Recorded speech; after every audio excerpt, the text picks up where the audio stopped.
And here we are with the third and last part of the Metal Slug Story Explained. Again, if you haven't seen part 1 and 2, you should probably go watch them first. This video covers the events of Metal Slug 5 and 7, the last games following the chronological order. Also, the footage used for Metal Slug 7 comes actually from its remake version XX, as it's considered as an overall superior version, but story-wise they're the same game. So let's not waste any more time and get right to it. Here's the Metal Slug Story Explained, Part 3.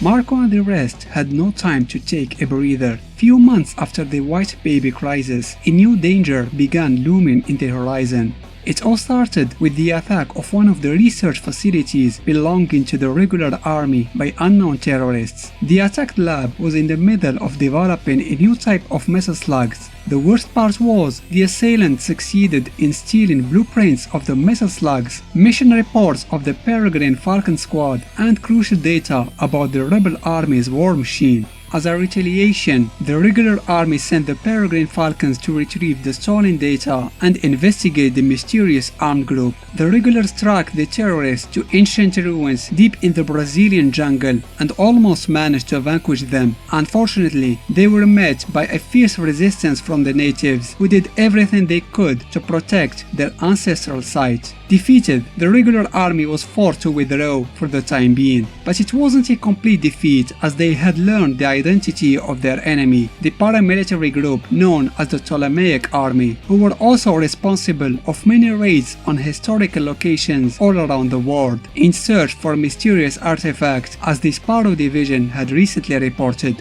With their enemy identified, the regular army launched their second assault against the evil group, this time using their 4 best soldiers.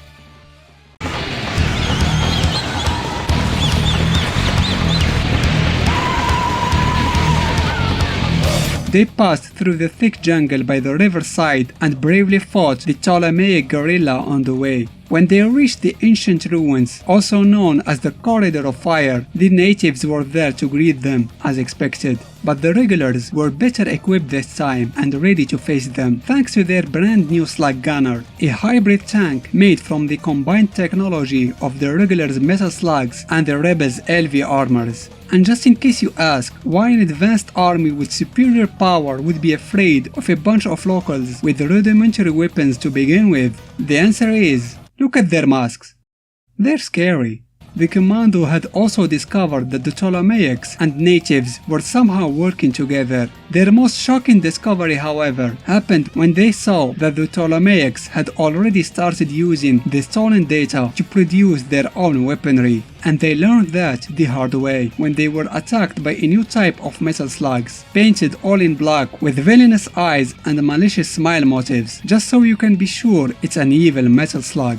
The most noteworthy feature of it, though, was its autonomous function. Nonetheless, Marco and his friends succeeded in clearing the ruins from all enemy presence and reached the exit, which was guarded by another enemy metal slug, except this one was bigger, much bigger. It turned out the Ptolemaics had also learned how to fuse the regular and rebel technologies into one giant abomination of a tank. Thankfully, it was no match for our heroes' relentless firepower. Once it was destroyed, they left the region to continue their hunt for the stolen data. Unbeknownst to them, the natives had found a curious mask, which was probably the artifact that the Ptolemaics were looking for. One of them put it on out of curiosity and was immediately struck by mysterious lightning, while his companions were stunned. The man with the mask seemed unaffected. Continuing their counterattack against the Ptolemaic guerrilla, the Peregrine's next target was their enemy's base located in the mountains where the metal slugs and other war machines were produced. Aware of the determination of the regular army, the terrorist group upped the security around the base by dispatching multiple guards, snipers, hover vehicles and tanks. But all their efforts was useless against the commando's determination, who had no trouble reaching the enemy's base. Once inside, they had to deal with the already finished Ptolemaic slugs in addition to their elite soldiers directed by their commanders, who none of them could keep our heroes from reaching the heart of the base and putting the production of the enemy slugs to a halt by doing the one thing that they do best: shoot everything. Triumphant in their mission, the peregrines left the base on a slug flyer. However, the Ptolemaics had no intention to let them leave so easily. They sent their giant aircraft carrier named Shooting Ray to their chase.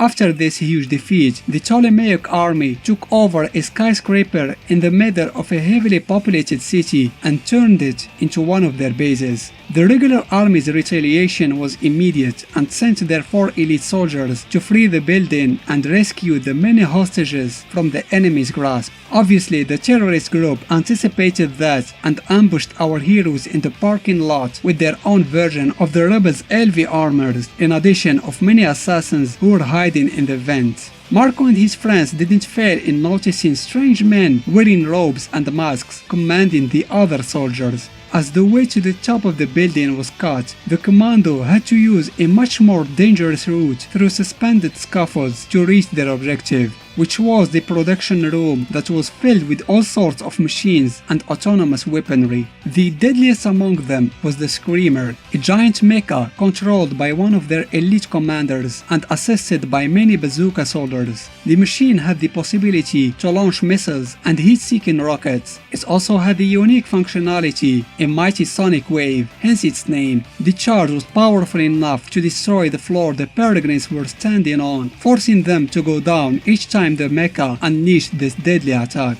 Refusing to give up, the Ptolemaic army's next move was to invade an old coastal rebel base and turn it into one of their own. As soon as they caught wind of that, the regulars sent their peregrines and sparrows to deal with it. However, they discovered that the coastal base was just the tip of the iceberg. Their real target was actually hidden deep beneath the surface of the ocean. Using their slug mariner, our heroes set off in an underwater quest to reach the Ptolemaic submarine base. They fought their way through many enemy submarines and sensor mines. The ocean's wildlife was also a serious obstacle, and the commando had to deal with many jellyfish and giant squids that were somehow trained by the terrorists to fight on their side. Arriving at their objective, they wreaked havoc among their enemy ranks, and the submarine base met the same fate as its predecessors. When they left the area, Marco and his friends found themselves in the middle of a desert, and before they could snap out of their surprise, they were attacked by the Ptolemaic Sand Marine, which, unlike regular submarines, it was modified to operate underground.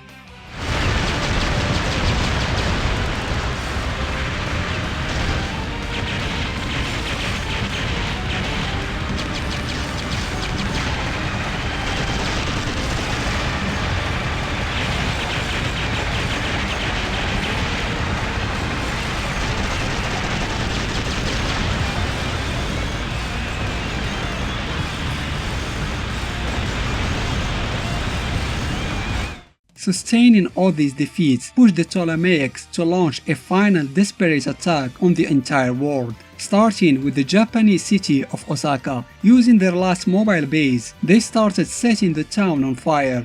With their final target located, the peregrines were dispatched in the city with the mission of destroying the Ptolemaic army once and for all. To help them in their task, their superiors granted them the use of one type of vehicle that was considered as the epitome of futuristic military technology: a car with a Gatling gun.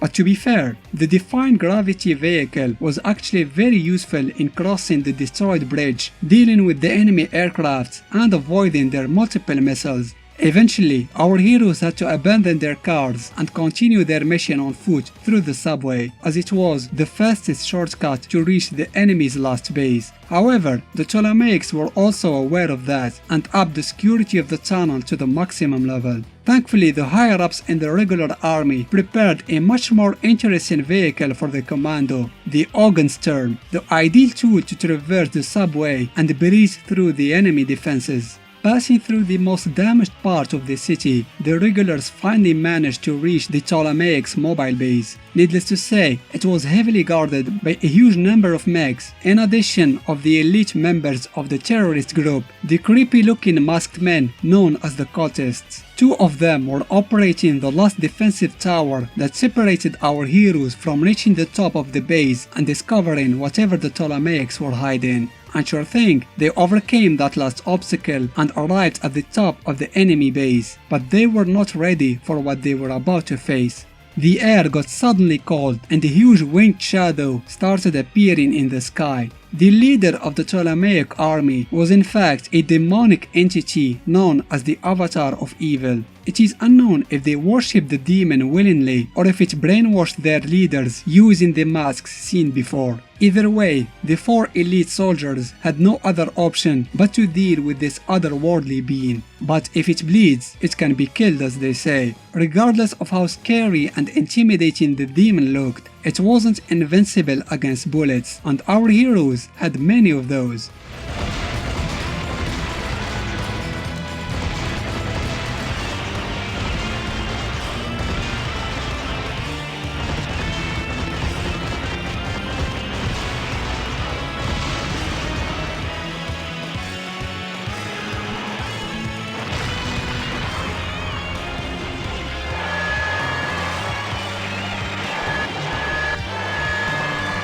After he took enough damage, the demon was forced to fly back to the dimension it came from, never to be seen again. And with that, the Ptolemaic army was completely annihilated and peace was restored.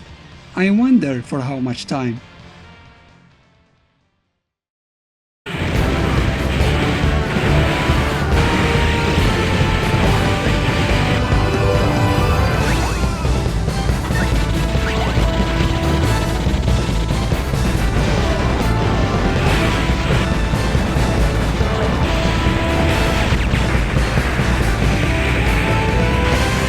Truly, a lot had happened in a very short period of time. From insurrections to cyber-terrorism to aliens and demons, the world had suffered a lot. But for the last few years, things had calmed down quite a bit and life, slowly but surely, started returning to its natural course. But the regular army couldn't forget about the man who started all this mess, Morden. He was still missing, and despite all their efforts, they couldn't find him. Until one day, out of pure luck, the Intel division confirmed the presence of one rebel soldier in an island that served as a waste disposal called Garbage Island. And yes, that is its real name. Realizing that this could be their ultimate chance to capture Morden, the regulars wasted no time in sending their usual 4 aces to the designated location, and just like with the invaders' crisis, they solicited the help of the Ikari warriors, who responded by sending their 2 best soldiers again. This time, they were accompanied by a third member, Leona Hydern, who was already well acquainted with Theo from the Sparrow division, as the 2 women had carried on missions together in the past. Despite her young age, Leona had the reputation of being extremely effective and deadly in the battlefield. Just by using her knife, she could deal much more damage to tanks than grenades would do, and she also wears explosives as earrings. As soon as this deadly squad landed on the island, they encountered the rebel soldiers who had already set defenses and constructed weapons using the abundant scrap metals on the island. The commando had no problem vanquishing the futile resistance of the rebels and reached their base, where they fought their last outlandish war machine, a mech in the form of a giant worm. But even after destroying it, their mission couldn't be considered as a success, as they failed to locate Morden. They left the area to continue their hunt for the evil general, a monumental mistake, because they could have easily found him if they looked more closely. He was in fact hiding inside the metallic worm and heavily wounded after it was destroyed. Things didn't look good for Morden. He had just lost another battle and had nowhere else to run. Suddenly, a portal opened and mysterious soldiers came out from it. They were the future rebel army who made a jump through time to save their beloved commander. Luck smiled to him again. He had just gained a new army, and from the future nonetheless. You can tell how deadly they are by their very intimidating futuristic equipments. Back to our commando. Their next target was the coal mine, where the rebels used it to extract and transport resources for their war machine. The enemy used a new weapon, the mole missiles, to set traps for our heroes and get them stuck in the mud, unable to move. The said missiles were also remotely controlled and exploded upon impact. Using their slug trolleys, the regulars traversed the railway where many defenses and traps were set by the rebels. But they did not expect to be ambushed by one giant robot named Crablops that was tasked to guard the mine. The fearsome weapon used its claws to grab rocks and smash Marco and his friends with them. It was also capable of launching homing missiles and laser beams from its giant eye. Thankfully, the commando was helped during this battle by cars that launched missiles toward the Crablops, providing a much needed assistance. Venturing further inside the cave, the regulars found themselves in an underground fortress that, much like the rest of the island, was heavily guarded by enemy soldiers operating multiple turrets. Aware that the way forward was only accessible via a moving platform, the rebels ambushed it with small drones that clung to its bottom and shot laser beams from there, while turrets, helicopters and soldiers attacked from above. After they barely survived that mean ambush, the peregrines found more rebels who fled the moment they saw them, but that was another trap of theirs. When our heroes tried to pursue them, one of the turrets fired a giant iron ball meant to squash them flat. With no other way but the narrow corridor in front of them, they ran from the indestructible ball as fast as they could, while rebel soldiers and giant maggots tried to slow their escape. They somehow managed to make it all the way to the bottom of the cave, just to be attacked once again by another Crablops. This version, however, had its top and bottom half separated, and each part was attacking the peregrines on its own.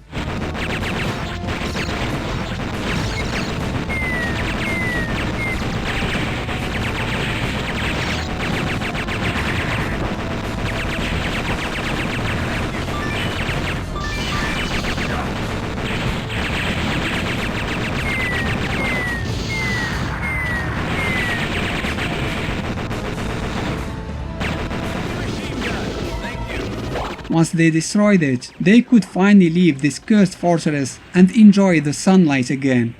Continuing their battle for the complete annihilation of the rebel army, our heroes reached the waterfalls where they had hoped to find Morden. They fought their way through the countless enemy troops, helicopters and falling tanks. The rebels weren't their only concern. Several man-eating plants and huge mutated ivies slowed their advance and proved to be a real pain to deal with. The real obstacle, however, was the large chasms that cut their path. Luckily for the group, ostrich slugs were prepared for them right when they needed them. While they were occupied with the waterfall's annoying wildlife, the rebels had the time to prepare another surprise for the commando. Right when they thought they were safe after traversing the many chasms, a giant mecha destroyed the bridge they were on and started climbing up the waterfall, dragging our heroes with it. Avoiding the machine's bullets proved to be extremely difficult as they had very little room to move. Add to that, turrets appeared to assist the giant mecha. When it sustained enough damage, it tried to pulverize the regulars with a mighty blast, but instead of killing them, it sent them flying to the gate of another fortress ruins, right where they needed to be.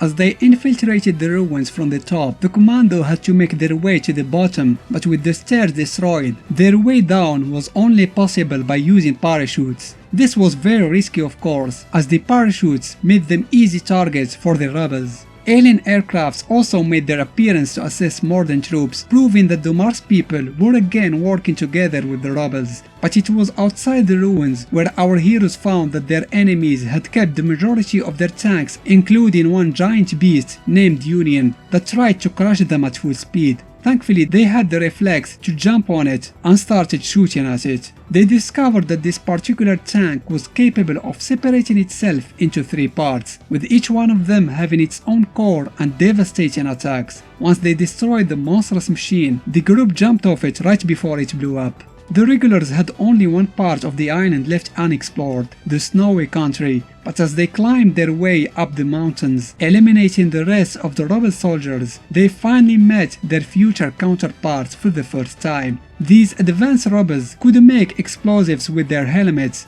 their bazooka's troops shoot laser beams, and they could hover in mid-air indefinitely. I hate these guys. But none of these mattered against the regulars' latest vehicle, the Slug Giant, an enormous mecha that Marco and his friends didn't hesitate to use to wreak havoc among their enemy lines. However, the future rebels were anticipating that and prepared a similar weapon for our heroes.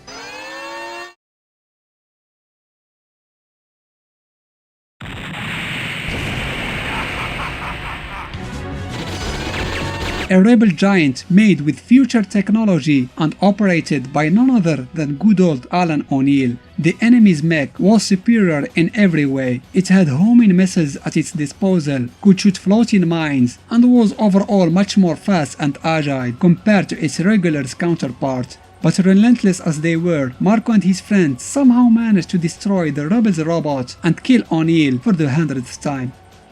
With the discovery of the future rebels, the regulars learned that there was a portal from where they came to the present. Thanks to their intel division, they guessed that it was located not far from where they had landed when they first came to the island. Their guess was confirmed with the outrageous amount of guards they had to fight on their way to the portal.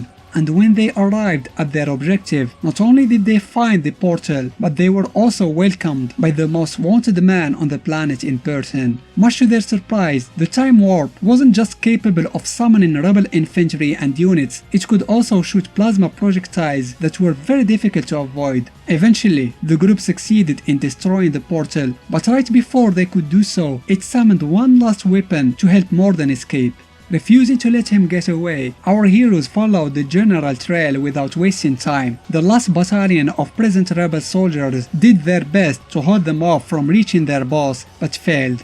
The peregrines spotted the Kraken, the name of the futuristic war machine that saved Morden, resting near a volcano and using its tentacles to recharge itself with lava. Fearlessly they jumped headfirst into the volcano to fight the mechanical beast, using only some scrap metals as platforms to stand on and not get burned alive. The Kraken didn't move at first and contented itself by just using its tentacles to attack, which was more trouble than it sounds. Each limb attacked differently from the others, and anticipating their next move while trying not to fall into the lava was the biggest challenge the commando had to face. Once all tentacles destroyed, the main body of the Kraken decided to enter the combat. While flying above the commando, it could shoot grenades, giant cannon shells, multiple magma balls, and other type of projectiles. Its deadlier move was when it dived violently under the lava, creating a wave of the burning liquid, and while it's down there, the Kraken used sensor mines to blow up the scrap metals or emerged brutally to destroy as many platforms as it could.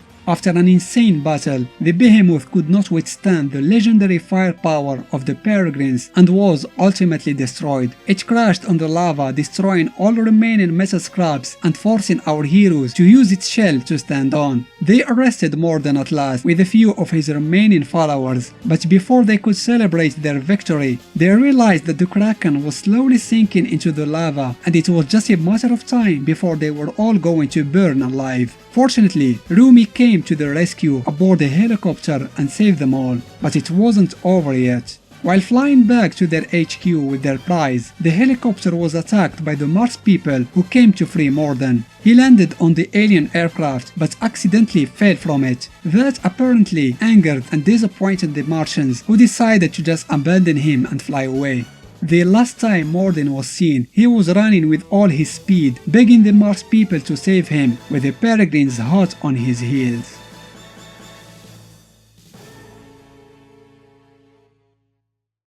And that was the third and last part of the Metal Slug Story Explained. I hope you enjoyed watching these videos as much as I enjoyed making them. If there is another game or series you want me to make story videos about them, feel free to suggest some names in the comments. Special thanks to my patrons for their generous support. Don't forget to give this video a thumbs up and consider subscribing to the channel. Stay safe and thanks for watching.